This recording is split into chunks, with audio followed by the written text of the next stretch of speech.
comunicación vía Zoom con la doctora Viviana De Gea, es directora de Vigilancia de Enfermedades Transmisibles de Salud Pública.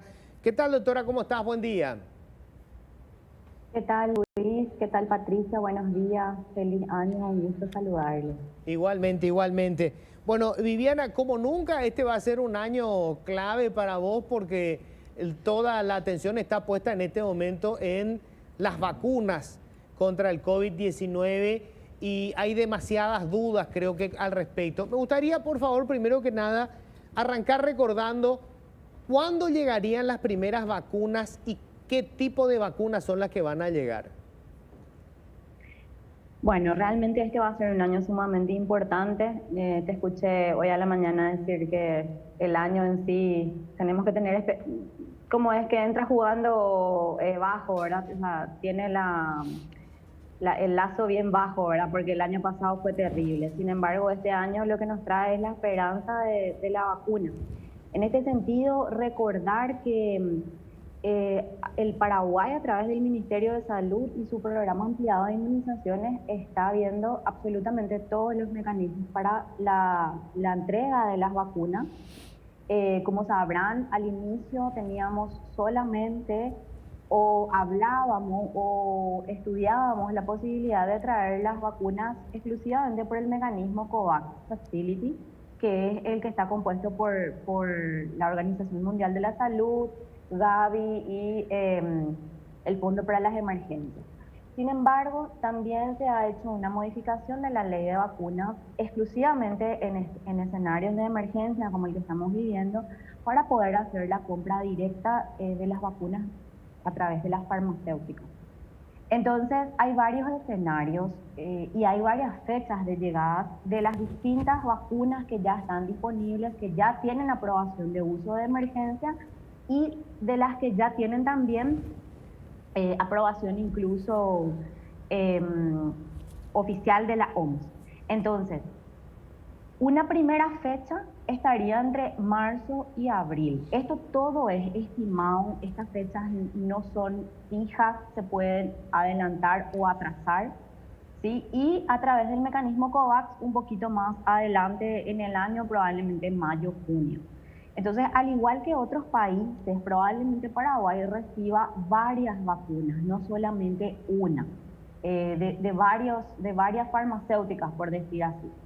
Entonces, en un principio, probablemente uno de los aspectos que se está negociando o debatiendo es la Sputnik V, también la Sinovac, también la AstraZeneca, ¿verdad? O sea, como te decía al inicio, ninguna ha sido desechada directamente o rechazada por el país, sino por el contrario, estamos viendo todas las alternativas viables que nos permitan tener lo antes posible las dosis. Y también recordar lo siguiente, al igual que estamos viendo en los otros países, se van a recibir por lotes. Esto significa que vamos a recibir una pequeña, mediana cantidad en un inicio, luego iremos recibiendo otras y así sucesivamente, y de forma escalonada se va a ir haciendo la inmunización a la población según el esquema que fue presentado también de las priorizaciones de los grupos poblacionales. Viviana, una pregunta que se hacen muchos es ¿por qué la industria farmacéutica privada ya puede garantizar que en marzo va a tener sus primeras partidas y el Estado no puede tener esa seguridad? Bueno, yo creo que es una cuestión de, si me permitís decir, ¿verdad?, de discurso, ¿verdad? Nosotros tratamos siempre de ser prudentes, no te quiero decir con esto que la farmacéutica no lo sea, simplemente son llegadas o estrategias comunicacionales distintas. Entonces, si te fijas, la fecha que nosotros decimos también es marzo-abril. De hecho, que lo más seguro, como comentó la doctora Soraya también en alguna ocasión, lo más seguro es que al mismo tiempo que llegue la que haga la compra privada es la que va a llegar también al ministerio. Fíjate que al ministerio digo, pero es al país realmente, ¿verdad? Fíjate que no es que se van a hacer dos vuelos o dos embarques, uno para la parte privada y uno para la parte pública. Probablemente venga el gran lote para el sector público y el lote que le va a corresponder al sector privado, ¿verdad? Entonces, eso es la diferencia, te diría yo. Realmente nosotros lo que pensamos es que va a llegar entre marzo y abril, probablemente segunda quincena de marzo, ¿verdad? Y es, como te digo, es la misma fecha en la que llegaría la del sector público, perdón, privado. Doctora, ¿y las vacunas de Pfizer ya están descartadas o todavía se está estudiando la posibilidad de hacer la No, compra? no están descartadas. Sin embargo, todavía nosotros decimos o estamos estudiando el tema logístico con la vacuna de Pfizer. No significa que vaya a ser descartada, significa que de momento es la que se ajusta menos a nuestra realidad. Para poder introducir una vacuna, la vacuna tiene que ser efectiva, segura y tiene que tener una capacidad logística de almacenamiento y distribución. Entonces, eso es algo que no contamos en este momento. Probablemente si nos empezamos a preparar para esa vacuna, tardaría más que el arribo de las otras, que sí tenemos toda la logística para hacerlo. Pero como dije en un principio, ninguna está realmente descartada. Hay también... Sí, escucho. Claro, y la vacuna de Pfizer no es un problema solamente Pfizer, perdón, con Paraguay, sino es de la región, yo imagino, por el tema de la necesidad que se tiene para su resguardo. Así es. De hecho, solamente se está utilizando hasta el momento en el hemisferio norte. De momento, nuestros países vecinos justamente iniciaron con la vacuna Sputnik V y bueno, están más o menos en el mismo ritmo que nosotros planeamos que vamos a tener. ¿Verdad? Es como ellos han hecho. Y fíjense cómo ellos también han ido recibiendo pequeños lotes, digamos, entre comillas, porque para lo que es su población han recibido, por ejemplo, Argentina han recibido inicialmente 300.000 dosis. Esto tiene más que ver con la capacidad de producción de la propia farmacéutica más que otra cosa. Sin embargo, ya hay otras vacunas que ya se ha pactado o se está negociando que puedan producirse también en otros lugares y esto probablemente va a significar que haya una mayor disponibilidad de dosis para todo el mundo, para el país en cuestión y para el resto de los países también. Viviana, disculpa que te insista con algunas preguntas que ustedes ya respondieron en su momento, pero son las dudas que tiene la gente y la intención justamente es despejar todas esas dudas, ¿verdad? ¿Por qué ya tienen o ya están aplicando vacunas en Argentina, en Brasil? Bolivia dice que ya tiene garantizado una cantidad de dosis importante de la vacuna rusa y nosotros todavía no podemos afirmar que en tal fecha vamos a tener. Claro, ¿qué ha ocurrido? Ha ocurrido que este desarrollo de vacunas ha sido tremendamente rápido. También gracias al avance de la ciencia, ya no es una cuestión de que puntualmente en el año 2020 se ha hecho este esfuerzo por desarrollar rápidamente, sino que ya era algo que se venía haciendo. Entonces, para poder aprobar una vacuna o de hecho cualquier tipo de medicación de uso en humanos, necesitamos cumplir un protocolo muy estricto, que son las famosas fases, fase 1, fase 2, fase 3. Vamos a detenernos en la fase 3. En la fase 3 necesitamos para poder demostrar rápido y de forma segura que esto que yo estoy probando es efectivo y seguro, valga la redundancia, necesito una gran cantidad de población susceptible. En este caso estamos hablando puntualmente de las vacunas. Entonces, en las fases 3 de todas las vacunas se pidieron voluntarios sanos, porque esto no puede ser algo obligatorio, tiene que una persona en pleno uso de sus facultades mentales tiene que acceder a formar parte de un ensayo clínico. Entonces, obviamente, las farmacéuticas contactaron con todos los países y pidieron los datos epidemiológicos. Bueno, eso es un decir porque todo es transparente y todo el mundo puede ver lo que está ocurriendo en todos los países. Entonces, en el momento que iniciaron las fases 3 de las vacunas, nuestro país, en primer lugar, la población es pequeña, aunque eso no podría ser limitante. Lo que fue limitante en su momento para Paraguay y para Uruguay era la baja incidencia, es decir, había pocos casos nuevos.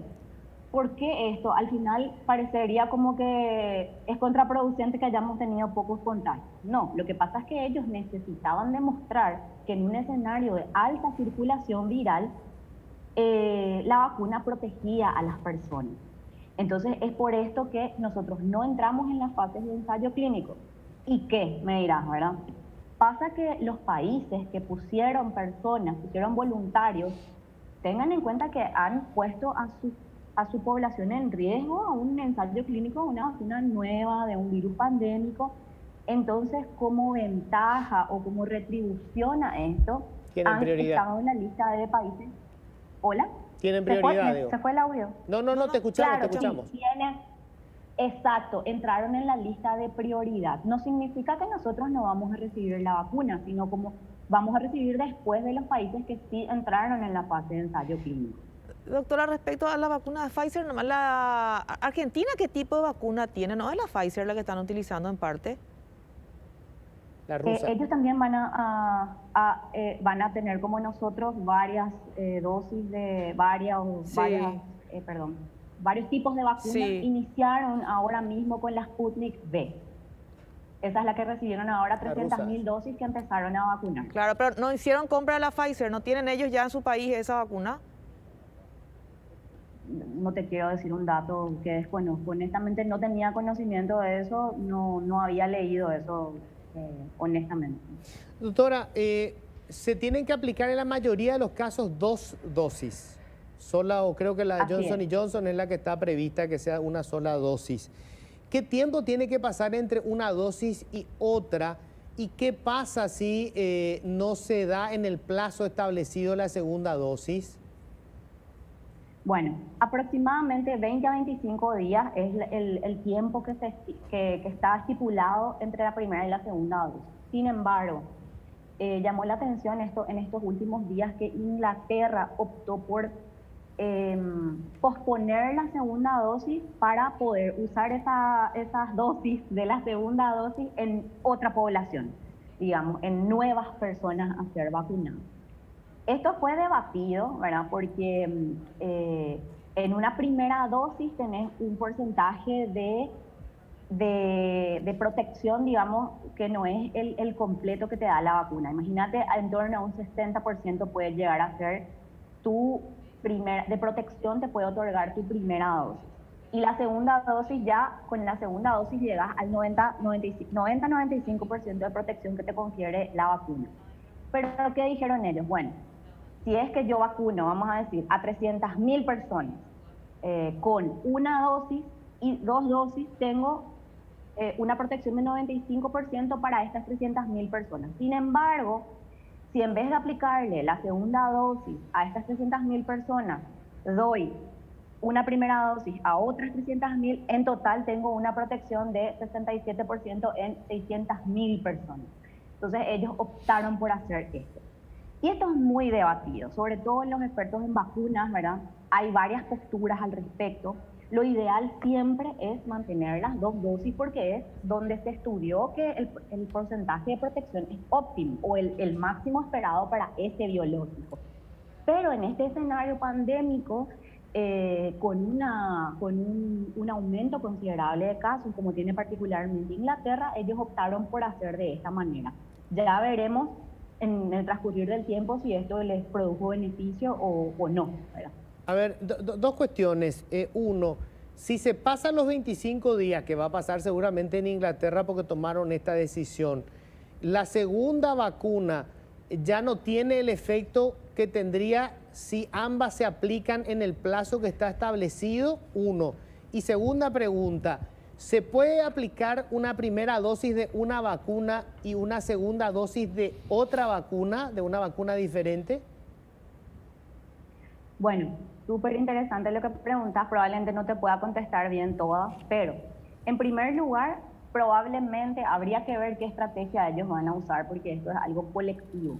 Si hablamos de un individuo, cuando un individuo se salta el esquema, se suele volver a empezar. Depende de qué tipo de vacuna sea.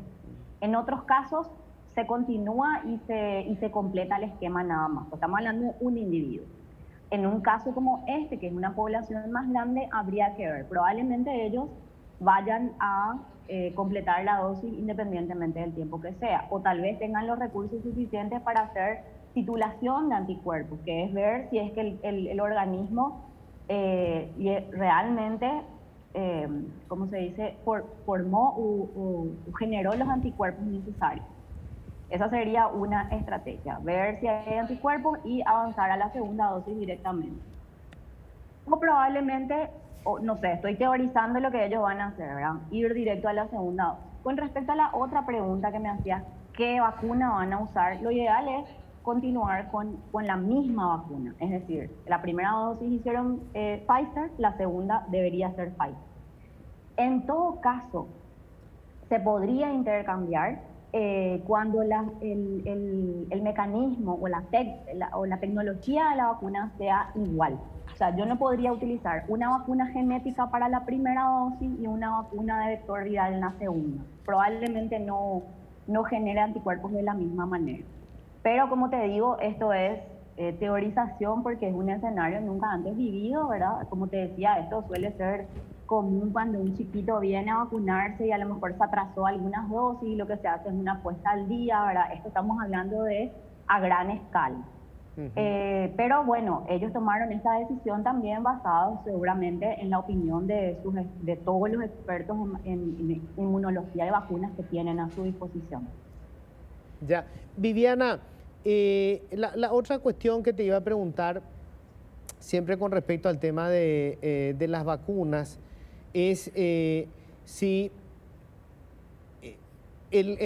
hablamos de que entonces pueden intercambiar, o sea, eso todavía está por verse, ¿verdad? Entiendo que va a depender de cómo vaya evolucionando. Lo que te iba a preguntar, perdón, vacunándose, la gente igual puede contagiarse e igual puede enfermar. Lo que no va a pasar es que no va a desarrollar la forma grave de la enfermedad. Bueno, eso es lo que se vio en los estudios de fase 3. Se vio que en un escenario de alta circulación viral había una protección de 90-95%, dependiendo del biológico que se estaba ensayando, de enfermarse. Y aquellos que se enfermaron lo hicieron de forma leve, como mencionaste. Lo que no está claro aún es si esta persona vacunada tiene riesgo de transmitir a otra. Porque ¿qué pasa? A lo mejor pasa la enfermedad con una sintomatología leve o asintomática. Lo que todavía no está claro es si esa persona deja de transmitir. Probablemente deje de transmitir, tal cual la influenza, por ejemplo. Entonces, por eso es que se habla mucho de lo que es la estrategia combinada. No es que vamos a recibir nuestra dosis de vacuna y vamos a tirar las mascarillas y vamos a dejar de lavarnos las manos. Probablemente todo el año vamos a seguir con las medidas sanitarias más la inmunización que va a ir siendo por fase. Doctora, al empezar el programa hablábamos con Luis justamente de cuáles son los síntomas que uno puede sentir una vez que se aplica la vacuna y hacíamos como una comparación con lo que fue la vacuna contra la influenza, que la gente sentía dolores musculares, fiebre era una de las principales características o síntomas, y en este caso se puede dar también de la misma manera. Entendíamos inicialmente que el ministro de Salud de Argentina daba también esa explicación, no sé si usted coincide con lo que él mencionaba también.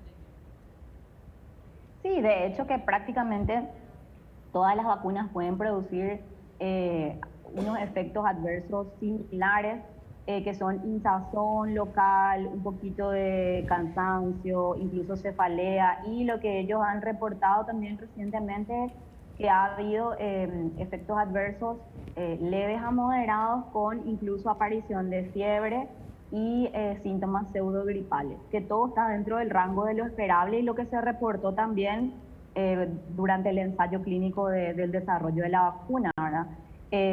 Sería prácticamente similar a lo que estabas comentando con respecto a la influenza, ¿verdad? Hay personas que dicen que después de ponerse la vacuna antigripal tienen gripe, ¿verdad? Y que es peor, pero no es así, es solamente un efecto adverso leve y probablemente eso, bueno, no el efecto adverso, pero la vacunación le protegió de un cuadro grave de influenza. Probablemente esto sea algo así. Ha habido algunos reportes adversos ya más graves con otras plataformas de vacunas, pero también también esto está, digamos, dentro del espectro de lo esperado. Si bien son cuadros adversos graves que se deben estudiar, todavía queda por ver qué es lo que va a ocurrir con estas vacunaciones masivas. Y de hecho, que si tenemos en cuenta que varios países ya están en esa fase de vacunación, no están apareciendo tantos efectos adversos como podría haber sido, ¿verdad? Claro, solamente para recordar esto, Viviana, para refrescarle un poco la memoria a la gente, la vacuna lo que hace es estimular el sistema inmunológico para que produzca anticuerpos o los famosos leucocitos que acaban con las células contaminadas con el virus, pero siempre es el organismo, por eso puede haber fiebre o dolores musculares, porque lo que hace la vacuna es introducir o virus inactivados o material genético del virus o material genético del virus encapsulado. Creo que esa es la fórmula de cada una de las vacunas. Así mismo. Hay dos tipos de... Voy a tomarme un segundo para explicar algo. Hay dos tipos de inmunidad, digamos. Por un lado está lo que es la inmunidad de las células, que son las que mencionás, las células blancas que atacan directamente a ciertos microorganismos que penetran al cuerpo humano. Y está lo que es la generación de anticuerpos que hace otro tipo de células blancas. Entonces, los anticuerpos no se generan de forma automática. Si queremos tener anticuerpos de forma automática, para eso teníamos lo que es el plasma de persona convaleciente. Asumimos que en ese momento una persona convaleciente tiene anticuerpos circulantes en sangre, entonces extraemos el plasma y le transfundimos a una persona que está enferma en ese momento, que necesita que su organismo ataque el virus directamente, ¿sí? Entonces le transfundimos anticuerpos directamente, por hablar así rápido. Entonces, ¿qué buscamos con la vacuna? Buscamos el efecto de la enfermedad. ¿Qué pasa cuando el organismo se enferma? El virus penetra en su cuerpo y tiene un tiempo, ¿verdad? Tiene un tiempo durante el cual el virus está expuesto a las células blancas, y después de un tiempo que va entre 15, 20 y más días, el propio organismo de esa persona genera los anticuerpos para atacar si es que nuevamente aparece este virus. Entonces, para generar anticuerpos tenés dos vías, o la enfermedad natural o la vacunación. ¿Por qué no nos enfermamos todos? Y porque estamos viendo que una gran proporción de pacientes, de personas, tienen cuadros graves y fatales.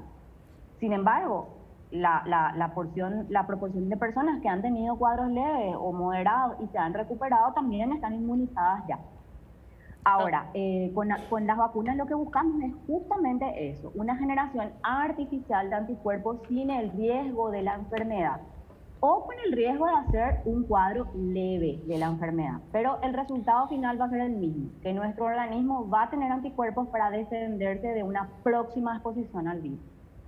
Doctora, sobre el tema del precio de las vacunas, si es que lo trae el sector privado, siempre existe el temor de que el miedo que provoca obviamente una pandemia se convierta en, digamos, espacio de lucro excesivo por parte de la industria farmacéutica. ¿Cómo se maneja el tema de los precios a nivel internacional? ¿Se regula de alguna manera eso? Bueno, las farmacéuticas tienen publicado el costo de sus biológicos. Supongo que para establecer un costo a nivel local habrá que sumarle los costos de embarque, de despacho, etcétera, ¿verdad? No, que yo tenga conocimiento, no hay una regulación ahora mismo del precio de las vacunas. Pero eso también es algo que se puede hacer a nivel local, como se hizo en un momento cuando las cosas estaban bastante difíciles, que se estableció el marco referencial de los precios de ciertos insumos médicos esenciales. En este momento yo no tengo conocimiento de que se esté hablando de eso, pero seguramente que va a llegar el tiempo que se va a tener que hablar de este tema también. Perfecto. Doctora Viviana De Gea, mis respetos, muchísimas gracias. Gracias a ustedes también, que tengan buen inicio de año. Muchísimas gracias.